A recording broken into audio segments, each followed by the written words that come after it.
recent conversations with the senior leadership of the Department of Defense. They talked about a lot of these proposed cuts and everything, and you heard about the one proposal that would save $500 million. That's $500 million. They gave some information, some examples really of what does $1 billion buy within the Department of Defense. And I think that's important to understand.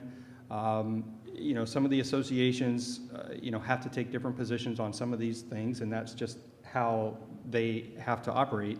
But in discussing these issues with our senior military leaders, our uniformed leaders, I will tell you that they are not happy about having to make these cuts.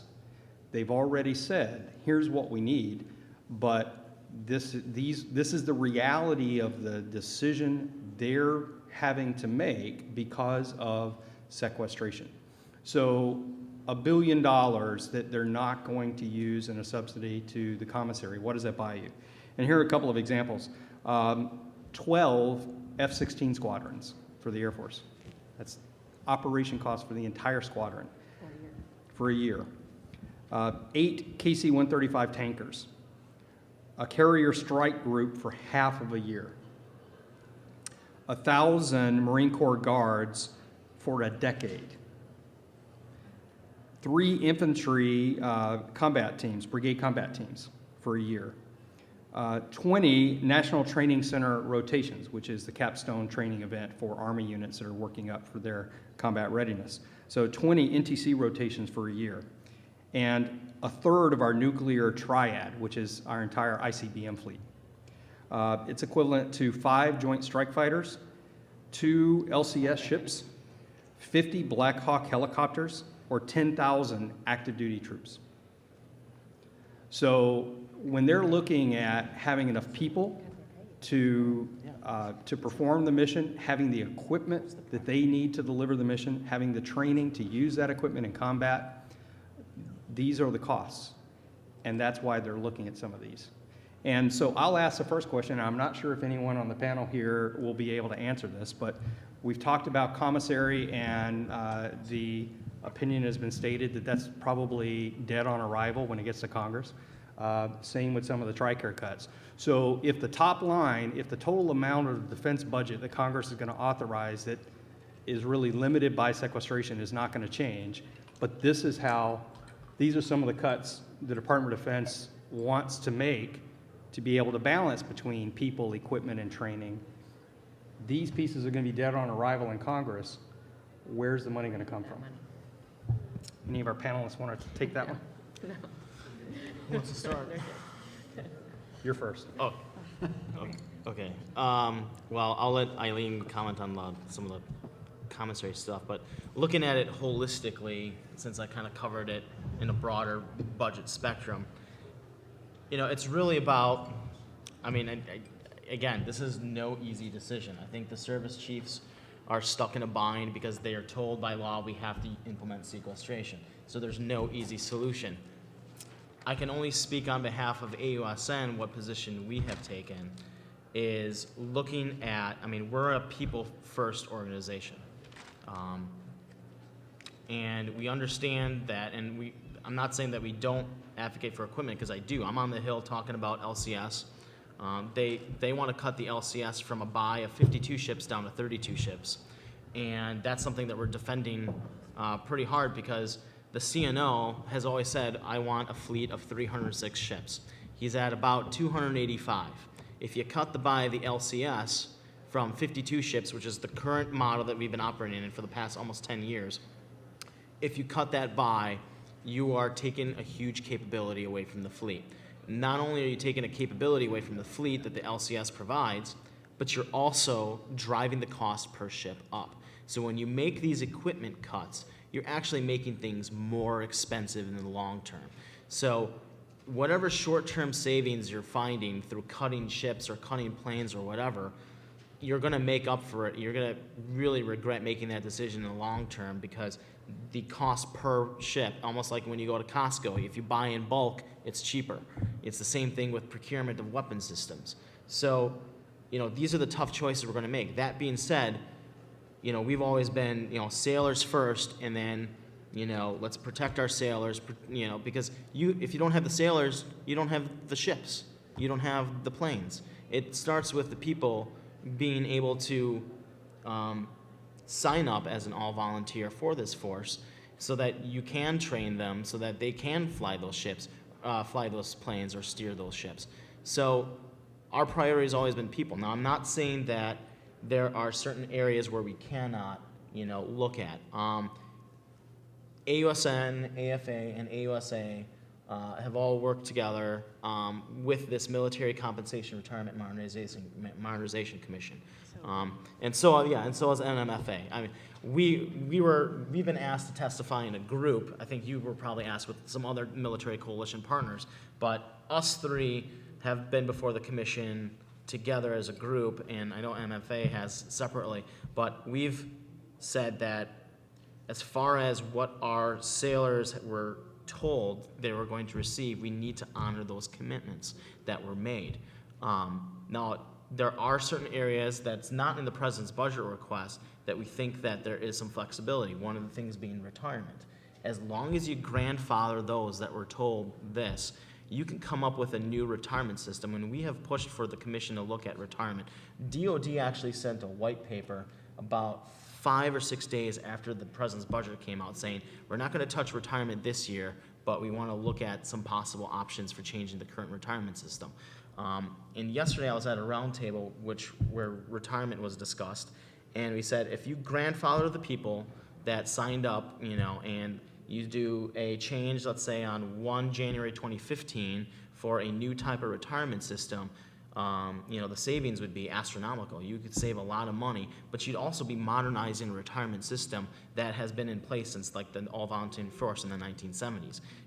Having a tiered retirement system may be a better approach. That way, if you do 5 years, you get a little something, 10 years, you get a little something, and just have a tiered approach. And we think that that's probably a major solution that we could advocate for. And we're also testifying with AFA and AUSA in 2 weeks on May 6th before the Senate Armed Services Committee. My boss, Vice Admiral Totoshek, will be testifying on behalf of AUSN, and we've included a piece on retirement being a possible place you can look into for future cost savings so long as you grandfather those that were promised this benefit when they signed up.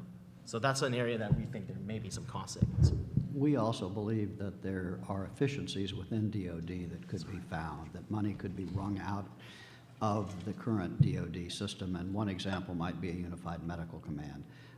There has been some movement toward that, but there is still not a unified medical command that would eliminate overlap that the 3 current medical commands have, and that's one example that we think where you might be able to look inside of DOD to wring out some of the savings that would be lost if these proposals to cut benefits are not enacted by Congress. And I just wanted to chime in real quick that particularly when we're talking about health care, we're not actually talking about saving money on health care. There's nothing in the in the proposal that would make health care cost any less. All they're doing is transferring the cost of the health care onto the beneficiary. So, that's what I would say. Let's look at ways to actually spend less money rather than just transferring costs onto the backs of military families, which is what these proposals are doing. Well, they're looking at, if I can, I'm really close to this, I'm passionate about it, but if I could just real touch on one thing, and it's been touched on here, but all the service leaders, the Secretary of Defense, Chairman of the Joint Chiefs, all the service chiefs are adamant about not piecemealing these proposals. You go to the commissary, you go to the PX, every week you pick up the Navy Times and there's another thing in there. Okay, it's this week it's BAH. Go next week and it's 1.8%. Next week it's tuition assistance is being cut. And I think as all of us and our families feel like we're being piecemealed here. And like Valerie said, all of this adds up to a net pay cut. And so all of the service leaders said, we can't do this. If you're going to make changes, then make them one time and make them more or less permanent. so that the families have some certainty. You don't even know what your budget's going to be or what your income's going to be next year because you don't know where these cuts are. How do you plan for your family? So that's one of the things that we're advocating for, all of us, is to make sure we do these things thoughtfully and do them in a package and then stick with it. Don't keep changing the rules and don't make it a moving target as we go forward. But as Bill said and others have said, there are a lot of efficiencies in the department that have not been taken yet.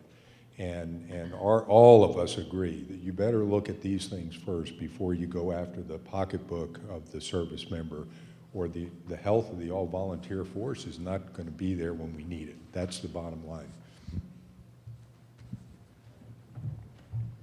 Anybody else want to guess where that money's going to come from?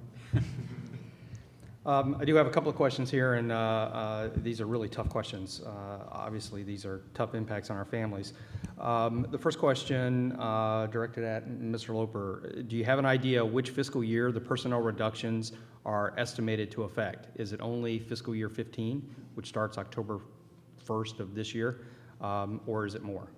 Well, the numbers that I was talking about, the going down to 490,000 will occur by the end of 2015.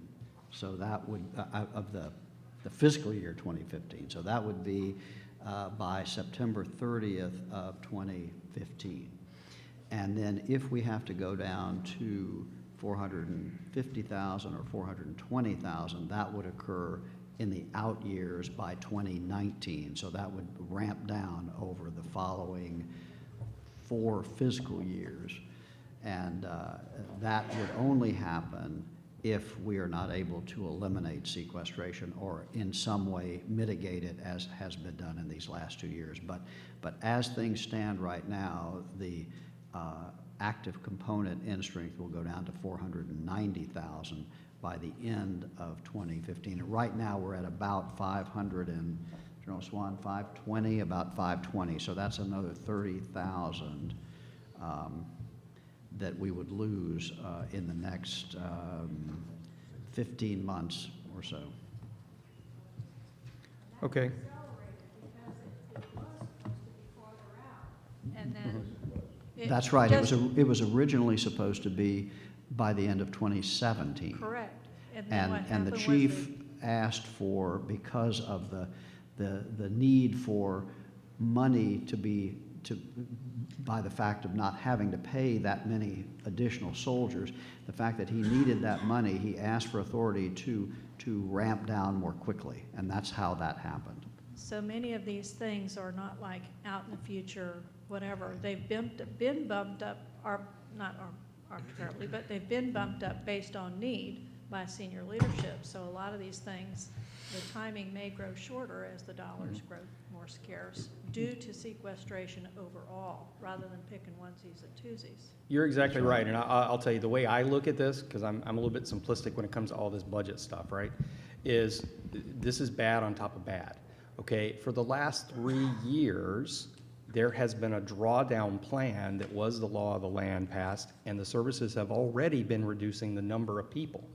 Okay, the sequestration cuts are above and beyond that. So it's a double whammy, if you would, with the reductions in personnel, not only because of the drawdown as we wind down the conflicts in Iraq and Afghanistan, but then the sequestration cuts on top of that for the number of people we have in uniform.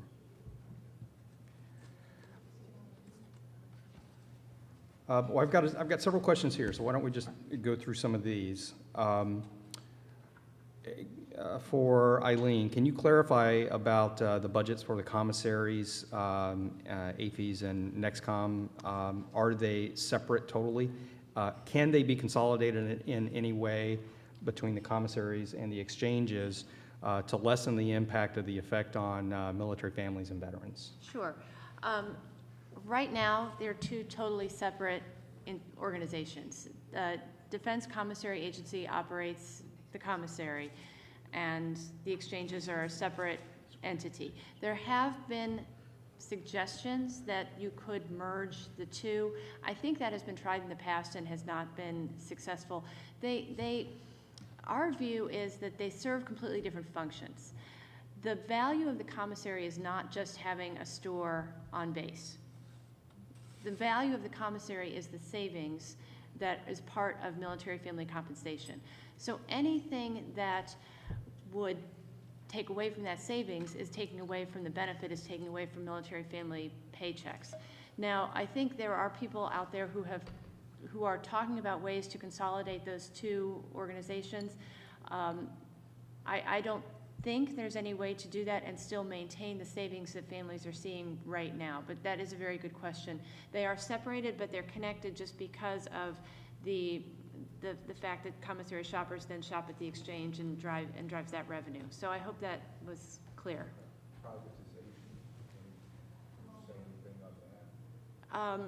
You know, that I don't think that's meaning having Walmart or somebody like that come in and take over the stores. I actually think that there aren't any stores that are really willing to do that. That's not something that, you know, I think they've approached Walmart and they just aren't interested. They don't have any need to do that. So, no, that's not true. I actually talked to Walmart, and they are interested in doing that, and they've had discussions about privatization of the commissaries.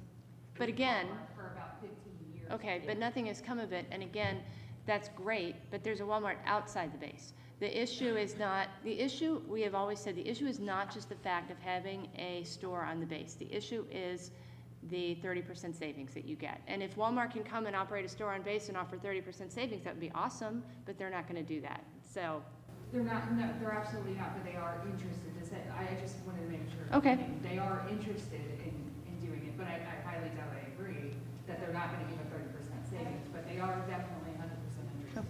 Okay. Very strong member of the grocery lobby, they would love to get their door, get on post. And so to replace DECA management, so the Walmart management would be the discussion. Whether or not you maintain 30% is, they get in and then. It would be an additional disservice as the commissary in DECA is the largest employer of military spouses. Yes, that's also a very important point. The wages are clearly not the same either, which would be another disservice. Right, and I'm glad you brought that up because that's a very good point.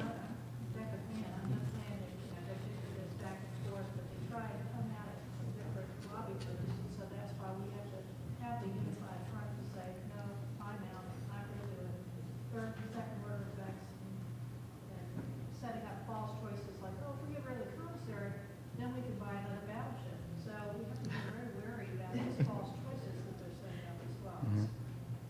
Does that carry any weight, that employment argument? I think it does with congressional leaders. Oh, yeah.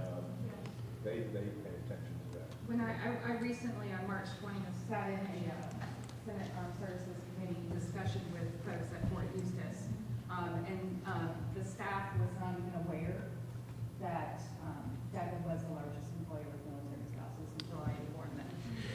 So I'm not sure that it's a well-known fact. I mean, I think to us amongst the military, we know that because we shop there and we're walking in there every day, but I'm not sure that they were really aware of that ahead of time.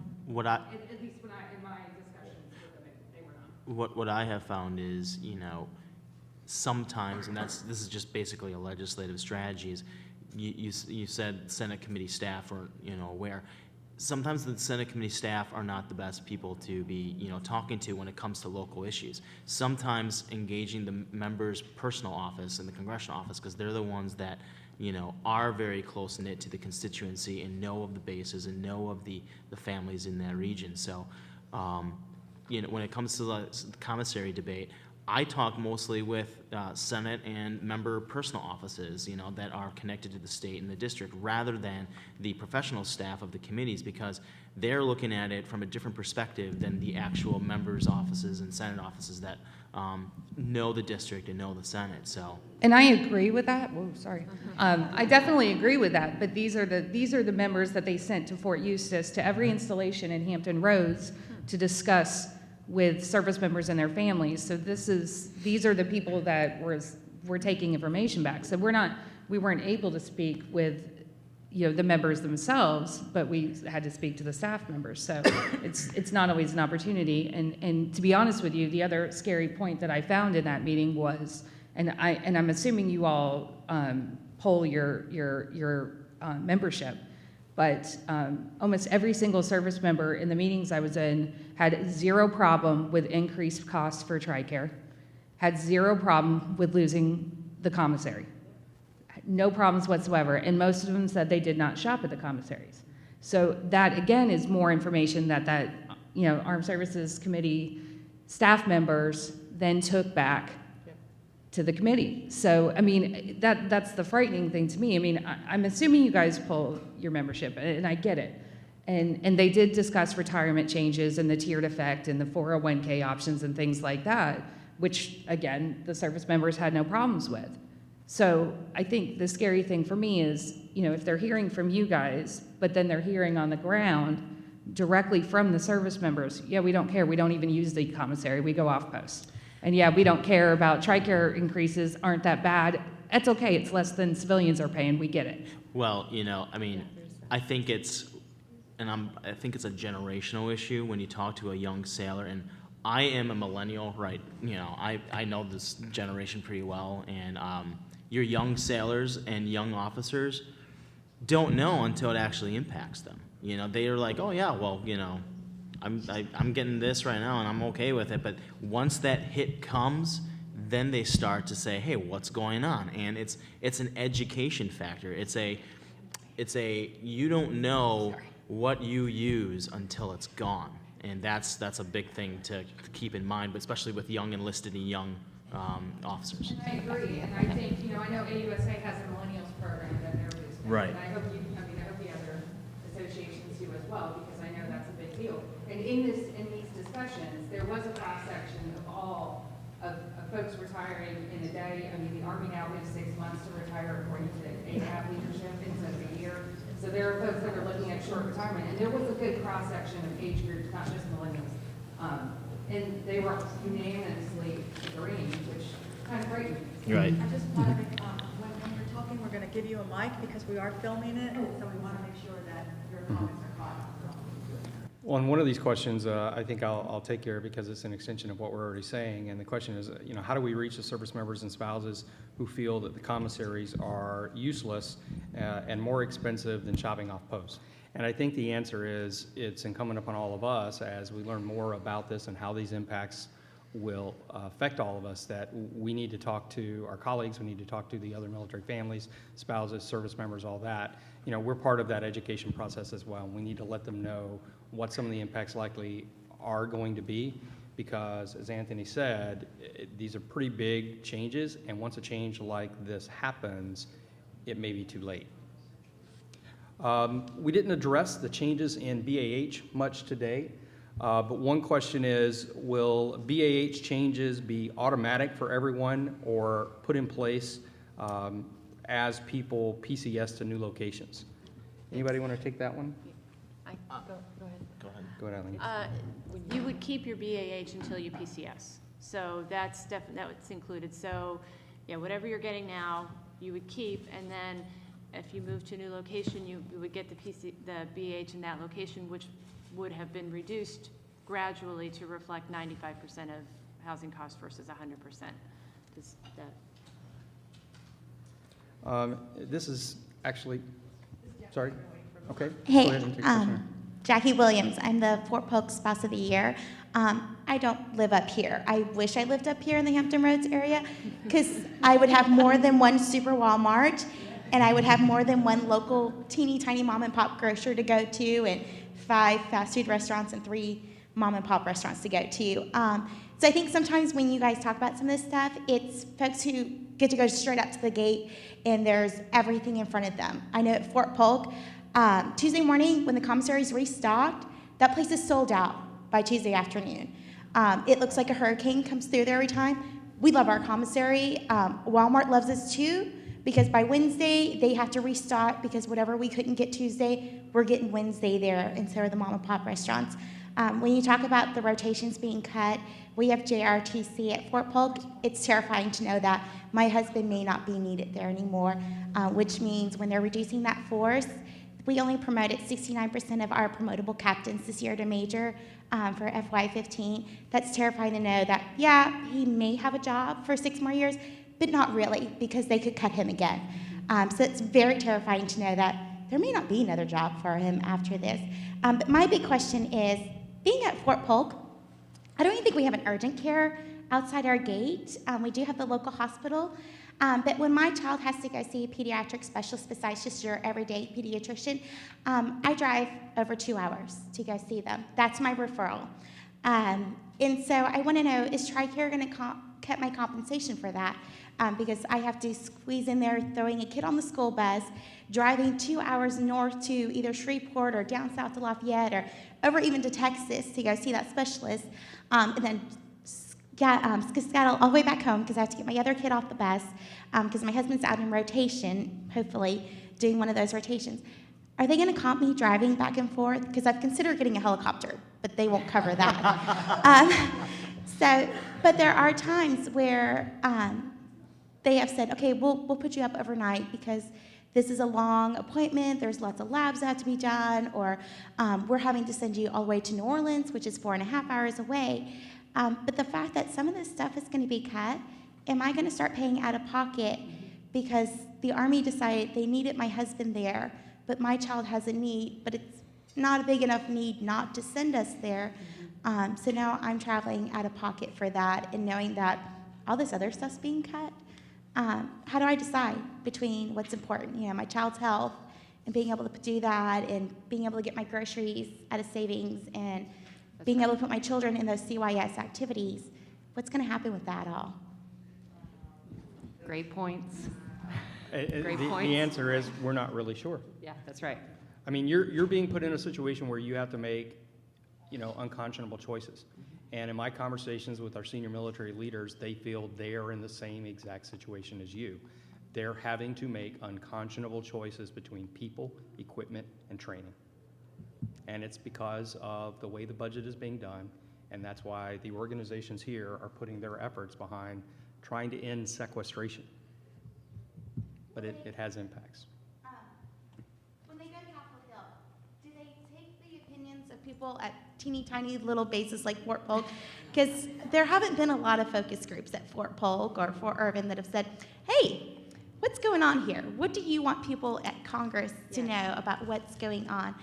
Because we have random things pop up here and there. Part of the problem is that information doesn't get passed around at Fort Polk. And I don't know if you've ever been there. They have tiny yard signs that they put in the grass at intersections. I like to call them traffic problem causers because I slow down enough just to read all 700 words on this little board, and I'm like, I can't read that. I'm going to run someone over to know what's going on. But I wonder, because I've heard, people sit in Hampton Roads, and people sit in this area and that area, but what about us little people at little posts out in the middle of nowhere that are not considered remote, though it feels remote? Well, Like, who takes our opinions to DC? well, AUSN's membership is about 70% retiree and veteran, and the rest is active duty. And we have a member services department where people can just come in and have a lot of their questions answered. We have a very well-trained, 2 member services folks very well-trained on these issues. And we hear directly from folks on bases. They'll leave, they'll come over to our headquarters, those that are on Fort Myer, right by where we are. And we listen to their concerns, and we have a process where they can submit a resolution saying, look, this is our concern, this is what we are feeling, and then can you take this concern to the Hill? And then we adopt that resolution, we use that as part of our legislative strategy. And I assume many of the other associations have a similar process, that's how we take the stuff that are the concerns of the folks that are living on bases. Is they write in, they come by, they visit, and we take their considerations and we make it part of our legislative strategy. So we are listening. Right now, we have a poll that's on our website. On the main page of our website at ausn.org, there's a legislative questionnaire, and we ask, are you active duty? Are you retired. And then the next set of questions is, which of these proposals most impacts you? And we will be taking the results of that questionnaire to our hearing in 2 weeks before the Senate Armed Services Committee. So I encourage you to go to the main page under AUSN News. It's right there, AUSN News. Go to AUSN Legislative Questionnaire and take that questionnaire. And that will be how we can, voice your concerns at the hearing when we testify before the Senate Armed Services Committee. The questionnaire closes on Monday, so you have this weekend to take that poll, because I have to put that into our testimony. So that will be one of the ways we are listening to all of you, and we've sent it out to our membership, but it's free for anybody else to take. One of the things I would say is, the membership of the 3 primary service organizations here are mostly retirees, but the fact of the matter is they're out there every day working on behalf of the active duty as well. And that's something you need to understand. You can't think of these 3 organizations just as something you'll consider joining whenever you're retired, okay? Because they're out there representing your interests every day as active duty family. So I would encourage you, I assume the other 2 associations have some kind of feedback mechanism on your websites as well, where you and your neighbors down in Fort Polk can express your concerns. And I would encourage you to encourage them to do that because these folks are carrying that water every day. And if I could just jump in real quick, our association, we are, our board of governors and many of our staff people are military family members, and we have a network of volunteers at installations all over the country and all around the world who are active duty family members or retired family members who are constantly letting us know about what's going on at installations all over the place. But I will say that most of us at our association, we're military spouses. We've been there.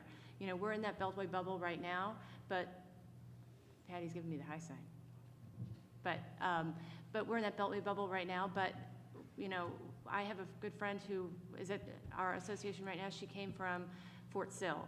Somebody else was at Fort Polk. We know what you're going through, and we've lived that life, and we spend all of our time. What we are about is taking those stories to Congress and letting them know how changes to policies and programs and legislation will affect people on the ground. There are real people who are affected by these big numbers, big decisions that people up on the Hill are making, and it is our job to be your voice, and that is what we wake up and do every day. And call your representatives in Congress yourself. Yep. Is a USA website that can get me to my elected members. I used it and started a personal dialogue Yes. with one of the staffers in my senator's office. But the key thing with your story, spouse here, the Louisiana delegation is very supportive. Mm-hmm. And if they could get a face with this, that's what they're looking for. Mm-hmm. Nothing worse than a pissed off spouse. I'll be up there in 2 weeks. Well, and that plays into one of the questions here. It's as much a comment as a question, and it reads, the DoD can't sneeze without Hampton Roads catching a cold. Between the active duty and veterans plus the shipyard, this region is more aware of and concerned about sequestration than others. But how do we, in general and across the services, get through to the rest of the country that is war fatigued, facing their own economic concerns, healthcare, et cetera? And I think General Swan talked about that in his opening remarks, that the rest of the country isn't really impacted by a lot of the sequestration cuts that are so deep, unproportionately deep in the Department of Defense and some of the other departments. So do any of the panelists want to take that? Any suggestions on how we can let the rest of America know? Well, General Sullivan is starting a campaign, and General Swan can elucidate on this a bit, but to take to all of our chapters the story of the sequestration issue and the fact that it is really the overriding problem. And because he perceives that, just as that question showed, that in certain areas where there's a huge military presence, people are very aware of it, but in the hinterlands and in America writ large, sequestration is just not perceived the way it is in areas that are immediately impacted by a large military presence. You know, one one of the frustrating things for me is that, you know, when you see the service chiefs testifying up there, you know, the tendency is to become like chicken little. You keep saying the things you're getting at, you know, concepts of mission, but how do you get that to people until something goes bad and you have to deploy troops and you're not able to do it, or there are injuries or fatalities or whatever. It's a very, very difficult task. You can help just educating your own families back home in hometown America who may not be as close to this as we are. That not only is it affecting family members, but it's the defense of the nation that is being degraded. I think people, yeah, they're sympathetic to military families and what everyone's been through over the past 10 or 15 years. But, you know, when the nation's defense is at stake, people should take notice of that. And I think that's the approach we're taking, is making sure that the public is aware that, you know, when you shut down 9 or 10 or 12 fighter squadrons, I mean, that's huge. Just look how quickly the Crimea thing popped up. I mean, most people didn't even know where Crimea was about 2 months ago. And now it's on the front page, and we're backpedaling to respond to that. And that's going to be the future. You know, it's not going to look like Iraq and Afghanistan. It won't look like that. We didn't expect Afghanistan and Iraq to look like that when we first went into it. These things have a way of sneaking up on the United States, and historically, we are unprepared. So, you know, I'm pontificating a little bit, but when you hear people say, well, we're never going to do these things again, you know, we're never going to do Iraq again, or Afghanistan, that's probably true. We're not going back to Iraq. But what about Central African Republic? What about Syria is not open yet, folks? You know, there are things out there that we may say we don't want to do it, but the United States is the only one who can. So, you know, I think rather the appeal to our fellow citizens is it's not just us, the military families and the service members, it's your security that's at stake. Well, I mean, I think we all recognize that in many ways in our society we do react to crises. We go from crisis to crisis. You know, but I don't want us to get to a point in this country, and I know our senior military leaders don't want us to get it into a point in this country where there's the nightly news story that says, guess what? We found out we sent this military unit into Crimea that was less than fully mission capable. Their own ratings said they were not prepared to go to combat, and we sent them anyway. Now that would get a reaction in Congress, okay? But what we're trying to do is look at ways that we can manage all of the various impacts on the budget in the country and those kinds of things, but still maintain that readiness so that we don't have to be in a situation where the only people we have to send for the crisis of the day is not fully ready. We can no longer continue as the land of entitlement. We can no longer just expect benefits. Somewhere we've got to make cuts, and I'm well aware of that. So it's very, when we expect things, I understand Fort Polk is very remote, but right outside of Langley, we've got shopping left and right. So once upon a time, they created these golf courses and commissaries and things like that because there was no access to those. They built airfields remotely because they didn't want them to be near civilians. But now we have access to that. So we're basically almost duplicating services. I don't want my benefits cut more than anybody else, but we have to cut the fat somewhere. No, that's a great point. And, you know, Admiral Mullen a couple years ago brought up the gap between civilians and military folks, and that there's a lack of understanding. And I think we need to be really careful as we do educate our communities that we don't sound like whining entitlement folks, because guess what? They're hurting. Economy's not good. Their health care is 10 times what our retiree, we just have to be careful. Yeah, our folks earned it. I'm not arguing that one bit, but you make a really great point as to how we. Absolutely, absolutely. But I just think that the perception of, you make a great point of our abundance is out there. And yes, it's all earned, but careful on how we message it. We're not entitled. No. We can't It's earned, yeah. But it's a deferred benefit. It's a, It is, it's something you earn. it's, so- and, and,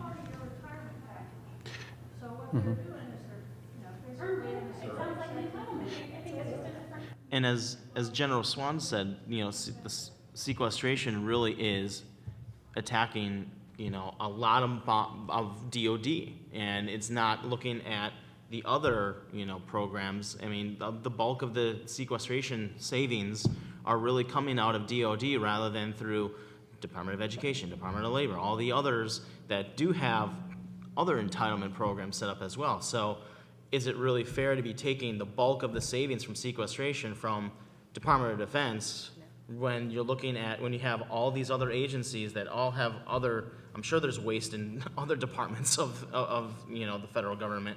Why are we picking so much on this small percentage? It serves in ways the rest of the nation is not asked to serve. You're right, this is not easy in any way, shape, or form.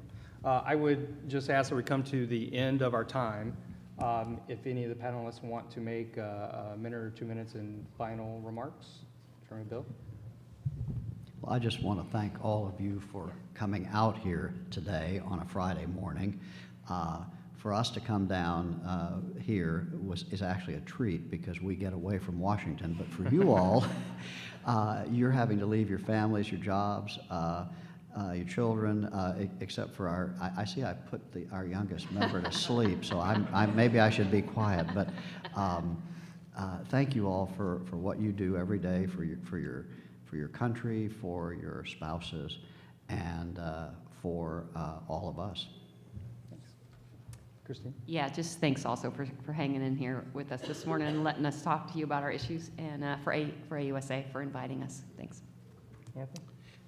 Yeah, just echo my thanks for AUSA for actually having this important discussion, and thank all of you for what you do in support of your families and your military community. I myself am not a veteran. My brother's went to the Naval Academy, and he just got back from his second deployment in Afghanistan as a Marine Logistics Officer. So everything, hoorah! So everything that I do is, you know, I look at my brother like, what am I doing to support my brother? You know, is he getting the benefits he needs? Is he getting the support he needs? And that all comes with, you know, families, and that's where the military community is the strongest, is with a strong military family. So thank you for all that you do. And I'll just echo what Anthony said. Thank you so much for being here today and for such an informative and engaging discussion. It's always a pleasure to be with military families and especially families as engaged and informed as you all. So thank you so much. You gave me a lot of great information to take back to our association. And thanks also to AUSA for having us here today. Thank you.